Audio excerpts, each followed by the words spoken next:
Hello, I'm back. It's Colonel Gallagher, and where I told you we'd get into a seven-part series really that had to deal with slavery. And certainly, if we're leading up to the Civil War, obviously the American Civil War, and I said there's going to be seven items. And the seven items, the first one is going to be the Missouri Compromise. And the Missouri Compromise has got a lot of history to it. It's got a lot of politics. To simplify it, it's really about a couple things. One, slavery as the issue. That's what I would start out with. Two, about expansion of slavery, not necessarily the existence of it. Now, that sounds weird, but it's really true. And I'll clarify that in a minute with the politics of the days in 1819, 1820. The last thing is in the center of it all is a conflict, more so than a compromise. And the conflict is really the conflict between the Declaration of Independence, the ideas that Jefferson himself had written, and equally just as much and just as important. Let me do something real quick. Okay, thank you. Equally just as important is the Constitution. And this is what everyone's really arguing about. So when you get to the Missouri Compromise, it's about the idea of a compromise. It's also another C word. It's about the idea of a conspiracy. And these are a group of Northerners, sections, a group of Northerners who are not happy with the idea that as Missouri was wanting to come into the Union as a state, Missouri was wanting to come in as a slave state. Now, Missouri didn't have very many slaves, very small percentage, less than 10% of the total population would be slaves. But the issue was the South, basically, the Southerners, are looking at slavery moving in and getting another state. So it's about balance just as much as anything else. It's about a political power and political balance. And that's what you have to do when you peel back the idea of the Missouri Compromise. A group of Northerners, starting off, kicking it all off, was a guy named James Talmadge, Tallmadge, good old New Yorker, who stood up in Congress and rejected the idea of Missouri coming in as a slave state. Now, Talmadge is not rejecting this or opposing this really on principle of being an anti-slavery, meaning he wanted to free all slaves. He's not an abolitionist by this stretch of the imagination. It's where it gets a little muddy. Talmadge is concerned more so that there is a Southern plot, seemingly. This idea of the Southern group of folk known as the Republican Party. Now, real quick, not today's Republicans. This is also what makes it more difficult. This is a group called the Republican Party that came out of the War of 1812, which we talked about last time, which would be Madison's group of folk.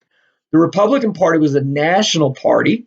You had Republicans in the North and Republicans in the South, and that's the one Talmadge is pointing the finger at, saying these Republicans in the South want to gain and expand slavery, gain a state, and then this would create inequity within the Senate specifically, because now you get two new senators, and now the South gained greater, here's the word, power, because that's the problem when you look at the idea of a democratic system. It's about majority. And that's always at the center of all this dispute when we talk about, we begin this process of the issue of slavery. There's a legal issue, but there's a moral issue, and I'll get to the moral in a bit.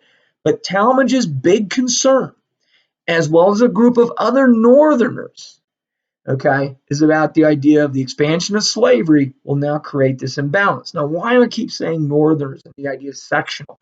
Clearly, the Southerners, the Southern Republicans specifically, are okay with the expansion of slavery. The Northerners now, not completely, but this group like Talmadge. Now, Talmadge and his group is the old Federalist Party. They're a dying out party. They're more of a localized party now. They're never going to be able to field another president ever. They only win elections in their own regions, in New England specifically. And these Federalists are blamed for creating this problem of the Missouri issue of Missouri coming in as a state. Even Jefferson, still alive, chimed in about this and saying it is those Hartford Convention men, okay, those New England Federalists that are stirring the pot and causing these problems. that the Federalists want to find a way to get back in the game, and they're using slavery as this tool. Well, let me just be real clear. When Jefferson said this is true, no, because you have another group of people in the North that were Northern Republicans who come in. My favorite guy, and I love his name, is Peter Hercules Wheaton. This is a good name, Hercules. And he's a Republican, a Northern Republican out of the state of New York. He's out of New York City. He's a fun guy to read about. He's a self-made man. But anyway, it ends up becoming sectional. Why? Because when you look at it, it's about political balance. Okay. These folks are very concerned about the political imbalance between North and South. So, in other words, in the middle of this party politics, of even greater concern is sectional understanding of slavery.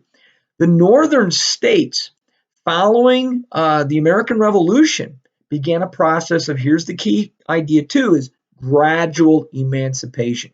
For example, Talmadge in the state of New York was one of the main leaders in eliminating slavery in the state of New York. New York was the fourth largest slaveholding region in the United States at that time, and Talmadge worked diligently to get this done. Slavery, to the northern mind, to these guys, they're not abolitionists. They're not saying in the same sense that this is about getting rid of the institution on a moral ground. To them, it's about this issue that slavery completely contradicted. And what they're arguing about is something we argue about still today. What did the founding fathers want? What did they mean? And in Talmadge's mind, as much as some of the other Northerners, including the greatest of them all, was a man named Rufus King. Rufus King, for heaven's sakes, was one of the, he's in his 60s, and he's a holdover, one of the original guys at the Constitutional Convention, 1787. And they're all saying in the North that this is what the founding fathers wanted. They wanted slavery gone. Slavery had its foothold already in the United States by the time you got to the Constitutional Convention. But the hope and the goal of the founding fathers, they're arguing, was to eliminate the institution. In other words, it couldn't expand anymore. Thus, the Missouri Compromise issue. Because if it was expanding, it would continue. This is a very bedrock issue of understanding the American Civil War, and later on a guy named Abraham Lincoln. The idea is there's a moral and legal problem when we talk about slavery. These guys would argue about repeatedly. The Republican form of government, not the party, but the idea of a republic, they said, is clearly based on the ideas of the Declaration of Independence. These ideas are the whole truth of the American nation. All men are created equal. And after all, even it was penned by Jefferson, slaveholder himself, who saw this tremendous hypocrisy and contradiction. The idea that slavery must eventually go. But how? If it expanded, how could it be going away? The extinction of slavery was ultimately the goal of the founding fathers, is the argument of these northern Republicans, not all, but some, and Federalists specifically. So therefore, these Southerners are alarmed at this. They're shocked by this. They realize the danger of this argument that these Northern gentlemen are now presenting. They're presenting, for goodness sake, in the Southern mind, they're threatening the institution of slavery. They're threatening the South specifically, and this would create an imbalance. Imagine if you were a Southerner at this time in Congress and you heard these lectures by these congressmen from the North, and you'd recognize the problem that if slavery doesn't expand, pretty soon you'd be this little political minority with a majority Northern population that adheres to this policy of gradual emancipation, eliminating slavery. This is dangerous to the Southern mind. That's why the Missouri Compromise is so important. Therein is the whole story of the Civil War, when you think about it, that there's, to the Northerners, a Southern plot existed that the South wanted to expand slavery and eventually become a dominant force. The political North is scared that if the South did this, then the North would become this minority, and then what would happen is slavery would be a permanent institution that would defy everything the American nation was about and deny everything the American nation had been based around. There were these now sectional parties to the Southern mind that's been created, and these sectional parties and the design of this Northern group of people, their whole goal is to eliminate slavery, almost to some extent that it is threatening not only the livelihood economically of the slaves, but the only rationale in the slavery mind that the way the two races can coexist is with the institution of slavery. You're really seeing it right here. The fear, in other words, in the Southern mind is slavery is going to be abolished. My goodness, we can't have this. It's a threat. There's also this idea of the Republican government, which is in the middle of this. The South and the North, ironically, both use Jefferson. And that's the problem, that the Declaration of Independence isn't quite squared up with the Constitution. They're out of alignment. What was intended is always the great question. And that's why you need Lincoln. Lincoln really clarified this very well in his speeches later on, that there is not a contradiction really with the two documents. And here's the key. The Republicans and the Federalists out of the North have made a clear assumption in the Missouri Compromise arguments. It is the nation that preceded the states. Very important.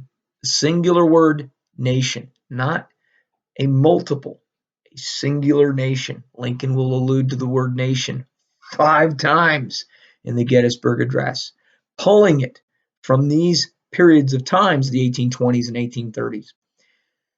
The South is horrified by this, and they proclaim their famous line. It's states' rights. States came first. They made the Union. It's a compact, kind of a marriage. Divorce is always within this. To these Northerners, it is already seen almost a sacred thing.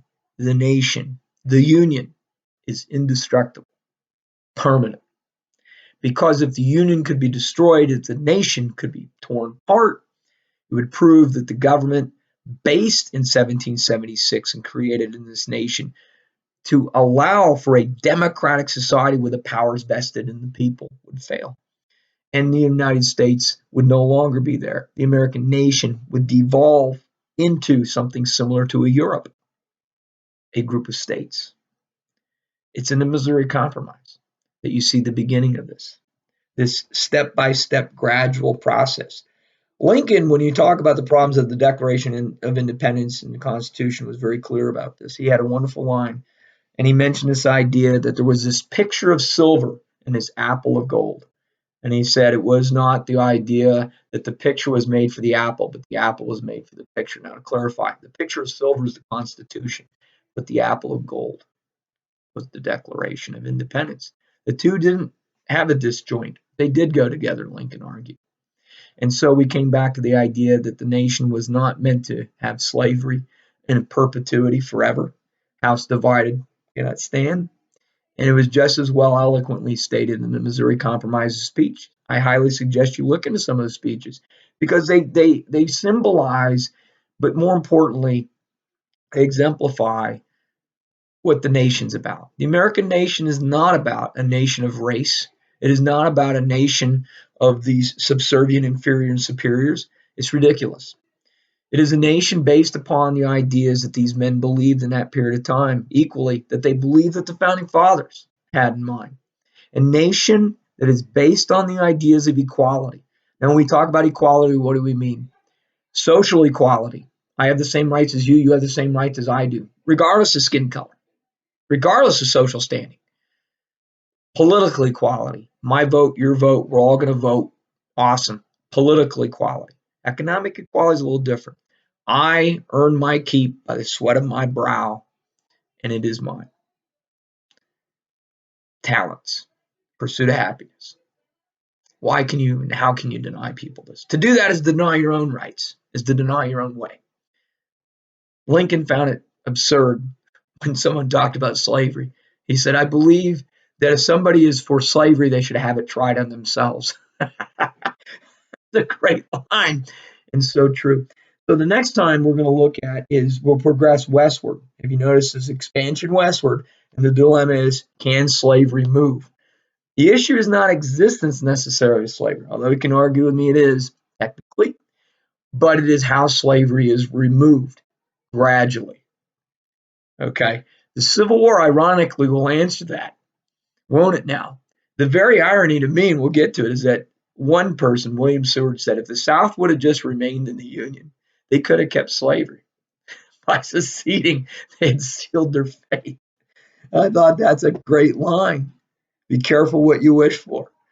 And in this sense, the next time we're going to look at this first part's Missouri Compromise, second part's the war with Mexico. We're going to look at the expansion westward. It creates a hornet's nest out there.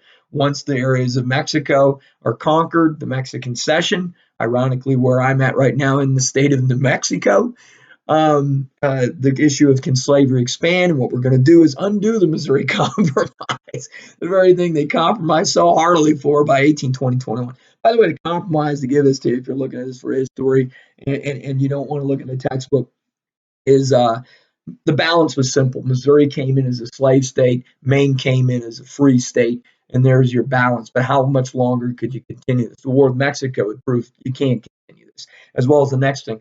So we're going to look at Missouri Compromise, war with Mexico, because we'll look at the Wilmot Proviso, then the Compromise of 1850, where there is really no balance of states, but the South's going to get something even juicier. We'll talk about the Fugitive Slave Act, Kansas, Nebraska, which ironically was a complete repeal of the Missouri Compromise, which we'll get to Lincoln by the time we get to that in 1854, and Dred Scott decision of 1857, and John Brown, very important person, 1859, and last but not least, the election of Lincoln in 1860. We'll get to the election of Lincoln hopefully before we get to our own election of 2020, which is a fascinating design. And by the way, I am wearing my Cadets for a Cure shirt. Don't forget, this is the month of October. Crucial catch is what the NFL says. Breast cancer, but also all kinds of cancers.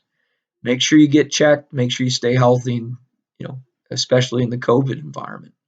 If we're going to be checked about cancer and concerned about it, the coronavirus is just as cancerous. It grows and it goes. So do your part, individual rights, right? But there's a greater right, and that's the right that all deserve to have health. Okay? You guys be careful, be safe. Thank you for listening. And I appreciate the comments and the feedback I get in the hallway specifically, but I've even seen some people out there in public, and they've given me a nice thumbs up. I really appreciate that, and I hope it is helping you. But keep your eye on it. Go vote. Go vote. It's a wonderful experience. Okay? I highly recommend it. Bye-bye.